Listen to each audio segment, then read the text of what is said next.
a hacer hoy es precisamente mostrar las características de este segundo sistema llamado socialismo del siglo XXI y analizar qué pasa con los derechos humanos en esta pelea por la democracia y ver el rol de Argentina.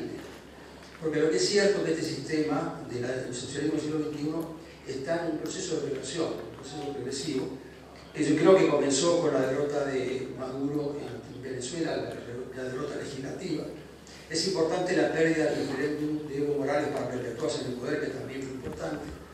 Le agrega un buen elemento la renuncia del presidente Correa a ser reelecto, que esperamos que sea la verdad, y no es menos importante el cambio de gobierno en Argentina. Creo que eso es un elemento muy decisivo en esta regresión que tenemos. Aprovecho para saludar al senador Pinedo.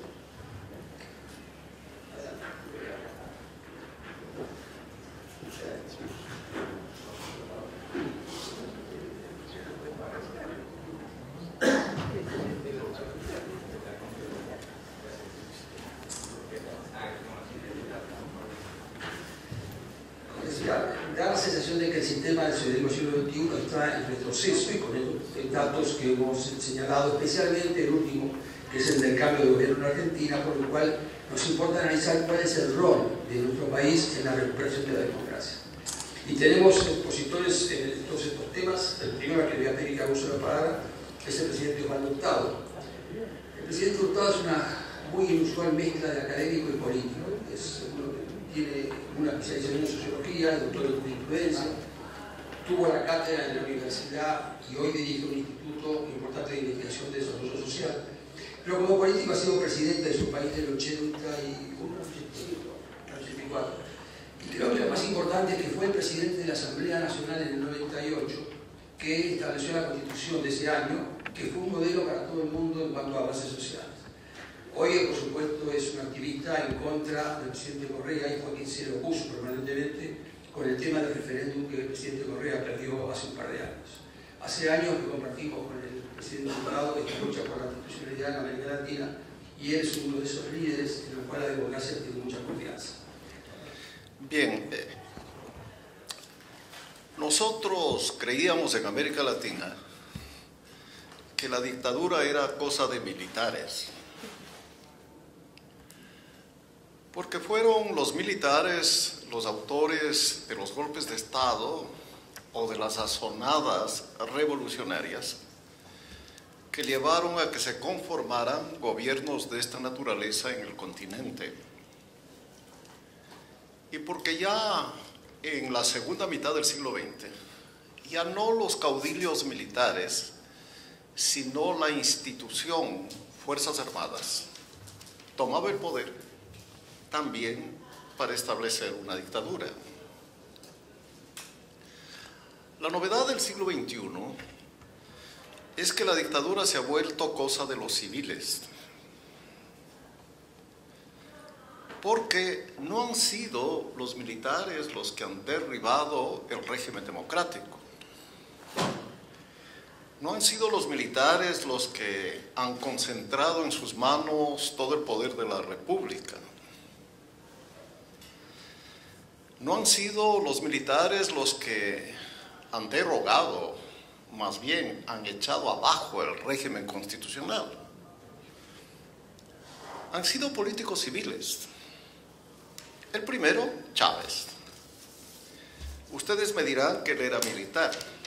Era militar. Ya no lo era cuando asume la presidencia de la República y realiza los actos a los que me estoy refiriendo. Ortega, en Nicaragua, no fue militar, pero se comportó como tal, ¿no? Usó las armas para apoderarse del gobierno, pero era fundamentalmente un ciudadano civil. Y lo mismo, y con más razón, se puede decir del presidente del Ecuador, Rafael Correa, y del presidente de Bolivia, Evo Morales. Bueno, estos presidentes civiles han hecho algo más que parecido a lo que hicieron los militares en América Latina. Fueron elegidos por el pueblo y esa es una diferencia importante. fueron elegidos por el pueblo, ganaron las elecciones, pero una vez en el poder, desconocieron el orden constitucional, lo dejaron fuera del régimen político y a través de dóciles asambleas constituyentes, monopartidistas, se hicieron dar una constitución hecha a su medida. Casi un traje elaborado por un sastre. Y esa constitución contenía la novedad de que creaba un sistema que le permitía apoderarse de todas las funciones del Estado, de la función legislativa, de la judicial, de los órganos de control, y designar él, naturalmente a través de interpuestas personas, a los magistrados de la justicia, del Tribunal Constitucional, del Tribunal Electoral, al Contralor del Estado, al fiscal, al procurador. Por eso, con alguna razón se han dicho que estas dictaduras, a diferencia de las militares, eran dictaduras constitucionales. Y no solo son por esta razón que acabo de señalar, esto es la toma del poder absoluto por el presidente de la República, sino porque además pone bajo su mando la justicia, todos los órganos de la justicia, designan indirectamente a los jueces,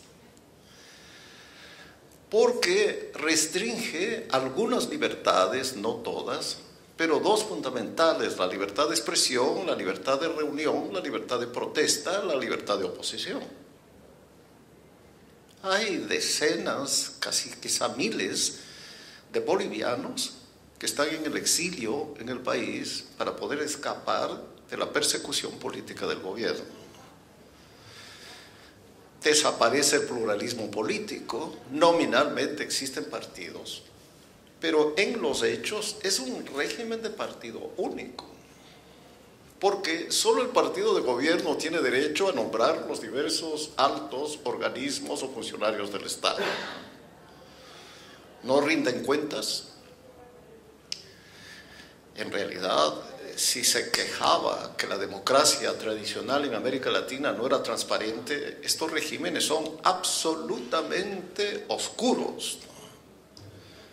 Imposible saber de sus actos, hasta qué punto son legales, lícitos, honorables, etc.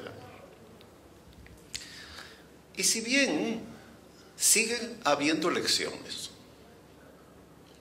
y ellos siguen ganándolas, son elecciones en las que no existen condiciones equitativas para que el candidato de la oposición pueda tener los mismos derechos que tiene el presidente, que se hace reelegir y que luego pretende reelegirse indefinidamente con los resultados que ha mencionado Guillermo en el caso de Bolivia, o con la renuncia a última hora a ser reelegido del presidente del Ecuador, o con la imposibilidad física de Chávez de volverse a reelegir otra vez más por haber fallecido.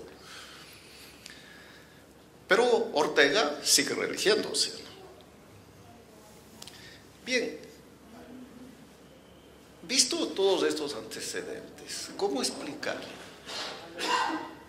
que América Latina, que celebró hacia los años 80 que todas las naciones por primera vez en su historia fueran democráticas, con excepción de Cuba, cómo es que esta América Latina, que creyó que a través de la democracia había terminado con la dictadura, con los abusos del poder, con la persecución política, con los enjuiciamientos sin sustento jurídico y de los hechos, cómo es que esta América Latina democrática, representada internacionalmente por la Organización de Estados Americanos, y otros organismos, y en cada país por los gobiernos, guarda silencio, mira a otro lado, cierra los ojos, deja de escuchar.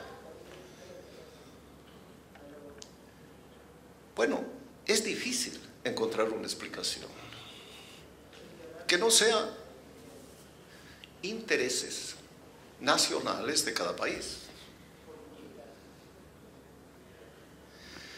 que no sea el temor de calificar como regímenes autoritarios, para decirlo delicadamente, a gobiernos que están violando libertades y derechos que los líderes latinoamericanos defendieron cuando eran perseguidos por las dictaduras. Bueno, como estas son dictaduras revolucionarias, como estas son dictaduras que están consagrando la justicia social, como están al servicio de los pobres, muchos gobiernos y la Organización de Estados Americanos, con el anterior secretario general, consideran que todo era santo y bueno. No existe otra explicación a este comportamiento. Afortunadamente, el nuevo secretario general de la OEA, que no viene de la derecha, sino más bien de la izquierda, ha sido muy severo en los juicios que ha hecho sobre el comportamiento del gobierno de Venezuela. Afortunadamente, el nuevo presidente de Argentina y su canciller, con la ponderación que corresponde pues, a un jefe de Estado, también ha hecho observaciones a estos problemas que acabo yo de señalar, y específicamente al caso de Venezuela. Me parece entonces que reuniones como esta y el esfuerzo que viene realizando el Instituto Interamericano por la Democracia y que realizó Guillermo Lustó mientras fue presidente y hoy Carlos Alberto Montaner, reivindica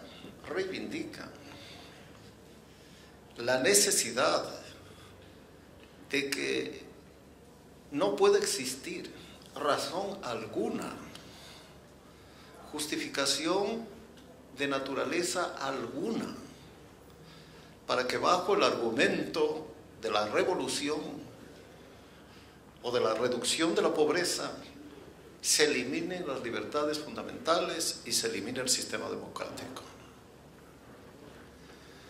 Pero resulta que estos gobiernos, no es cierto, no es verdad que hayan reducido la pobreza.